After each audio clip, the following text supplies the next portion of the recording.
Albanese government has earlier this morning announced a royal commission into the controversial Robodebt scheme. I spoke to the Government Services Minister Bill Shorten a short time ago. We don't know who actually designed the scheme called Robodebt.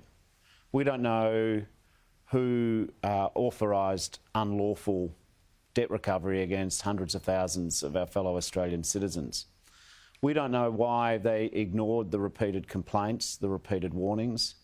We don't know why they kept settling legal matters at the door of court but never actually made a declaration that the scheme was lawful. We don't know why they ignored the Administrative Appeals Tribunal, legal experts, advocacy groups, MPs, the victims themselves. We don't know how this scheme got away from government. It was a shameful chapter in public administration in this country. It was an unlawful debt-raising scheme against nearly 500,000 vulnerable Australians. We don't know how it came to be and why they kept doing it for 4.5 years with no legal authority. You called this today robo-justice for the victims. All those questions, I'm sure they'll like them answered and probably enjoy at times some uncomfortable moments for former ministers. But how does it actually help them get on with their lives? Well, it provides closure. Unlike the former government, I've reached out and spoken to victims of the scheme. Many of them were traumatised. They were made to feel shame. They were branded as welfare cheats. They were the subject of ludicrous statements by elected government ministers categorising them in a negative way. There was suicidal ideation reported amongst people experiencing this. There was even worse, according to families of people who took their own lives. This caused great harm. Now, I get that the previous government just wants to say, well, we paid back the money, that's the end of the matter. But Australians have got a right to expect of their government that their government obeys the law. At the heart of this, it isn't just an issue of steeple-fingered, cold-hearted coalition ministers. It's a great dereliction of duty. How is it that you could have an unlawful scheme, powers not authorised by any law in this Commonwealth, yet the government breaks rules, asserts debts of $1.763 billion at least against 433,000 Australians, and no one takes responsibility, no one knows how it happened, and we need to make sure that it can never happen again, that the machine algorithm decisions are not unquestioningly accepted by the government of the day. As for the victims, we know there was a last-minute settlement, as you alluded to, so they get the money paid back and also compensation damages, if you like, which amounts to, on average, a few $100s. Do they deserve more than that? Well, the Royal Commission will make its own view about the scheme. The government laughed at me and others when we proposed a class action on behalf of the hundreds of thousands of vulnerable Australians. In 2019, the class action was launched. By 2021, the government wasn't laughing. The only reason they settled the class action was that if they didn't, then ministers and senior public servants would have to account for their behaviour in court. Faced with that, they agreed to repay the money. They did agree to interest.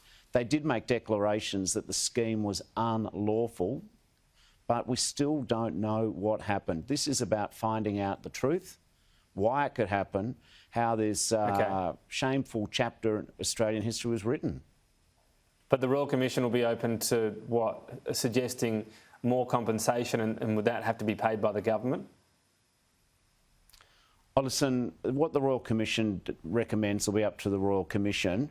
I think first and foremost, this is about understanding how a government got it so horribly wrong that it broke its own laws. That, for me, is the primary purpose of the Royal Commission. Yeah, I understand that. I'm just wondering if it's within their remit to be able to recommend more compensation. Well, in the terms of reference, the issues go to the how and the what and who knew what and how could it happen. If the Royal Commission ends up making a recommendation about other matters, that'll be up to the Royal Commission. But for the new Albanese government, it's about respecting the fact that victims were subject to rule breaking by their own government, further decaying the trust between citizens and government. We want to make sure that we learn the lessons, and we owe it to the victims of this scandal so that we can make sure that it doesn't happen again.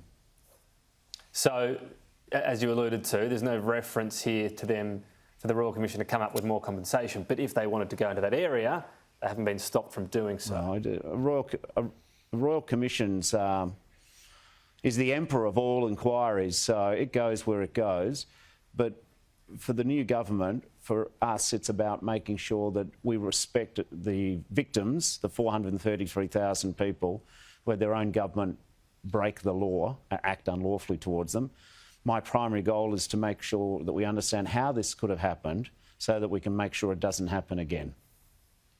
And would it be able to compel Gordon Legal to say how much of the compensation it is getting as its cut, if you like? Because then we know what actual compensation the victims are getting.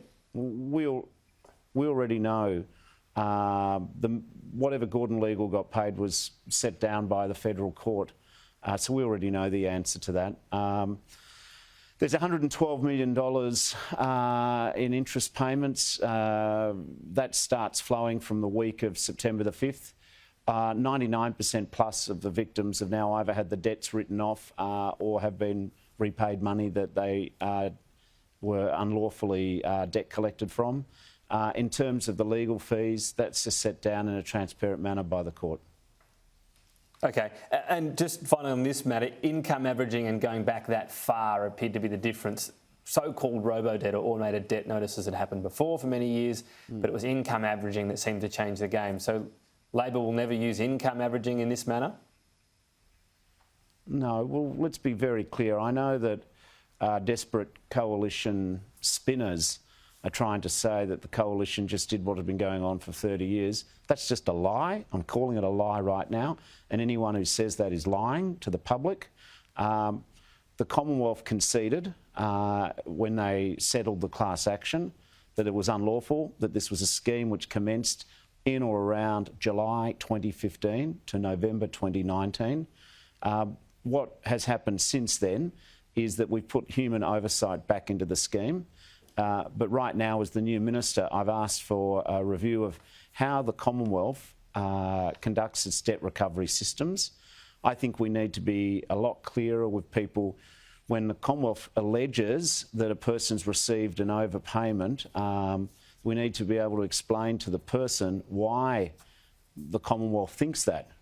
And then we need to give the person to whom the alleged overpayments occurred opportunity and means to be able to dispute the matter. The old government just threw good process out the window. It relied on an algorithm. The computer said yes.